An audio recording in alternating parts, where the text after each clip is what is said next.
Hi friends, welcome back to my channel. Friends, చాలా మంది sugar పేషెంట్లు సడన్ గా వెయిట్ లాస్ అవుతారు. ఈ షుగర్ పెరగటం వలన వెయిట్ లాస్ అవుతారు. మజిల్ లో పటుత్వం తగ్గిపోతుంది, బాగా సన్నగా అయిపోతారు. అలాంటి వాళ్ళు నేను చెప్పిన డైట్ తీసుకుంటే మజిల్ బలంగా తయారవుతుంది, షుగర్ లెవెల్స్ కంట్రోల్లో ఉంటుంది. తెలుసుకునే ముందు మన ఛానల్ ని సబ్స్క్రైబ్ చేయండి. ప్రతిరోజు భోజనానికి మధ్యలో అల్పాహారంగా మొలకెత్తిన శనగలు, పెసలు, రాజిమా చిక్కుళ్ళు తినాలి. ఇలా తినడం వలన ఇందులో అధికంగా ప్రోటీన్స్ ఉంటాయి.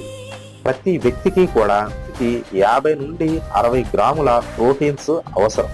ఈ ప్రోటీన్స్ సరిగా అందకపోతే వెయిట్ లాస్ అవుతారు. షుగర్ పేషెంట్లు షుగర్ పెరిగిపోతుందని తినరు.